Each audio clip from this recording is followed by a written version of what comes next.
এমন একটি জায়গা যেখানে একটা বা দুটো নয়, ১২খানা মনসা মূর্তির পুজো করা হয় এবং ১২টি জায়গা থেকে গৌরনিতায় আসে। জায়গাটা যেহেতু মাঠের ধারে, সে কারণে সেখানে অনেক জায়গা থেকে মানুষজনেরা আসে। সে কারণে ভিড়টাও অনেক গুণ বেশিই হয়। যেখানে মেয়েদের সংখ্যা বেশি সেখানে তো এই ছ্যাঁচড়াটা যাবেই। পাশের গ্রামে হওয়া সত্ত্বেও আমি ফার্স্ট টাইম ওখানে গেলাম। রাধে রাধে বন্ধুরা, তোমরা সবাই কেমন আছো? আজকে আমার গন্তব্যস্থল বারোমতি তলার মেলা। এই মেলাটি হয় আমাদের পাশের গ্রামে, কিন্তু আজ অবধি আমি কখনো যাইনি এই মেলাতে। আসার খুব একটা বেশি আগ্রহ ছিল না, কিন্তু মামি যখন বলল যে ওখানে ১২ জায়গা থেকে গৌরনিতায় আসে এবং ১২টা মা মনসার পুজো করা হয়, সে কারণে দেখার একটু হালকা ইচ্ছা জেগেছিল। তাই মামিমা ও মামার সঙ্গে বেরিয়ে পড়েছিলাম প্রতিমা দর্শন করতে। কথা বলতে বলতে চলে এলাম আমরা বারোমতি তলায়। যেহেতু দিদির বাড়ি এই সামনে, সেখানে সম্পাদি ও চিকু আগে থেকে ওরা চলে গেছিল। ওখানে গিয়ে তো পুরো আমি অবাক হয়ে গেলাম। এখানে কত দূর থেকে কত মানুষ আসে প্রতি বছরই। আমি বোধহয় একমাত্র ব্যক্তি যে ফার্স্ট টাইম এখানকে আসলাম। এখানে 7 দিন ধরে অনুষ্ঠান ও মেলা হচ্ছিল। সবাই আসছে এখানে যাদের প্রার্থনা নিয়ে, আর ও আসছে তো মেয়ে দেখতে। মন্দিরের উপরে গিয়ে আমি তো পুরো অবাক হয়ে গেলাম। ওখানে একটা বা দুটো নয়, পুরো 12খানা মনসা মূর্তির পুজো করা হচ্ছিল ওখানে। না না, আমার ভাই ওরকম না। এতদিন হয়ে গেল, তাহলে কি আজ অব্দি সিঙ্গেল থাকতে পারতো? ওই তোমাদের কারো পছন্দ হয় আমাকে একটু ইনবক্স করো মেসেজে। মন্দিরটা আবার নতুন করে তৈরি হচ্ছিল এই সাইডে। কত দূর দূর থেকে ওখানে মানুষরা আসে। এতটাই মানুষের ভিড় হয়েছিল যে ওখানে পা গোলানোর জায়গা ছিল না। অনুষ্ঠান চলাকালীন ওখানে হরিবাসরও চলছিল। আজকে ছিল অষ্টম প্রহর ভাঙার শেষ দিন, সে কারণে ওখানে হরিলুটও বিলি করা হচ্ছিল। তার সাথে চকলেট, বিস্কিট ও আইসক্রিমও চারদিকে বিলি করা হচ্ছিল। সব জেঠিমা কাকিমা আরে যে যার জায়গা ঘিরে সব বসেছিল বাতাসা কুড়াবে বলে। এখানে ঘাটাল, কুশপাতা আরও বিভিন্ন জেলা থেকে সব ঠাকুর এসে 12টি জায়গা থেকে 12 রকমের গৌরনিতায়, কৃষ্ণ, যার যেরকম ঠাকুর আছে সব নিয়ে আসা হয়। প্রতি বছর আমাদের ওখান থেকেও ঠাকুর আসে এই জায়গায়। পুজো শেষ হয়ে যাওয়ার পরে এখান থেকে মালসায় করে চারিদিকে ভোগ যায়। তারপরে চলে গেছিলাম ঠাকুর কাছে প্রণাম করে চরণামৃত নিতে।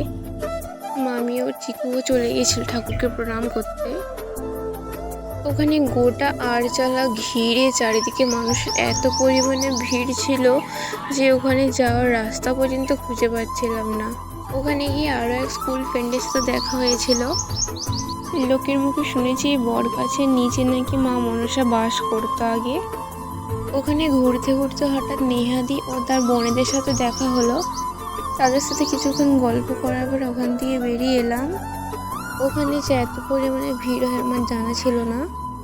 ওখান থেকে বেরিয়ে আরও এক মুটকির সাথে দেখা। ও আমাদের থেকে সিনিয়র, কিন্তু আমরা হোস্টেলে একসাথেই থাকতাম। ওখানে নরনারায়ণ সেবারও বন্দোবস্ত ছিল।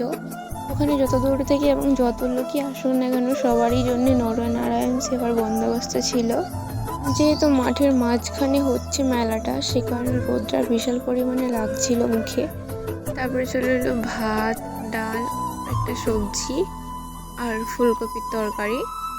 তারপর শেষ ছিল চাটনি, পায়েস, মিহিদানা। খাওয়া দাওয়ার শেষে চলে গেছিলাম চিকু স্কুল দেখতে। চিকু ওই স্কুলে পড়াশোনা করে। ওখান থেকে বেরিয়ে এসে সোজা যাচ্ছিলাম মেলার দিকে, কিন্তু মেলার দিকে এত পরিমাণে ভিড়, ঠিলে ঢোকা যাচ্ছিল না। মেলাটা যেহেতু খুব একটা বড় নয়, ছোটোখাটোর মধ্যে মেলাটা হয়েছিল, আর লোক তো বিশাল হয়েছিল, সেখানে ভিড়টা একটু বেশি হয়েছে। তারপরে মামি আমাদের 3জনকে আইসক্রিম কিনে দিয়েছিল। মেলার ভেতরে সব কিছুর দাম সব ঠিকঠাকই ছিল। ওখান থেকে দিদি আর মামি কী সব কেনাকাটি করেছিল। চিকু বায়না করলো ওকে স্প্রিং চুড়ি কিনে দিতে হবে খেলার জন্যে। ও তো সেখানেই কিনে সেখানেই খেলতে লেগে পড়েছিল।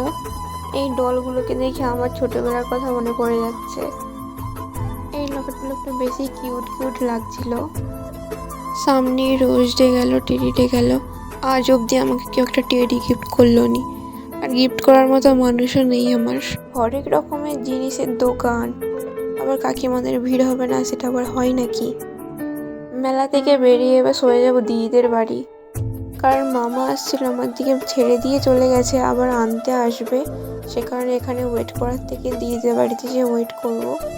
দিদিদের বাড়িতে গিয়ে চিকু আমাকে একটা চকলেট দিল, তারপরে দিদি আমাদের জন্য নিয়ে এলো শরবত। যেহেতু হালকা হালকা গরম পড়ে গেছে, শরবতটা খেতে বেশ ভালোই লাগছিল। দিদি যখন দীঘা গিয়েছিল এগুলো সব নিয়ে আসছিল, আমি গিয়ে সবগুলো ঘাঁটাঘাঁটি করেছিলাম। এগুলো সব ঝিনুক দিয়ে তৈরি করেছে, কি ইউনিকভাবে তৈরি করেছে তোমরাই দেখো। এখানে আরও একটা ফুচকে বাচ্চা হাতি। দিদিদের বাড়িতে কিছুক্ষণ সময় কাটানোর পরে এবারে যাবো বাড়ি। মামা চলে এসেছিল আমাদের দিকে আনতে, এবার আমাদের সাথে চিকু বাড়ি যাবে। এই সেই জায়গা, টিউশন থেকে কত এসে এই জায়গাতে সব আড্ডা দিতাম বান্ধবীরা মিলে। কথা বলতে বলতে চলে এলাম বাড়ি। ভিডিওটা যদি ভালো লাগে থাকে তাহলে লাইক করে দিও। দেখা হচ্ছে নেক্সট কোনো ব্লগে। Tata guys.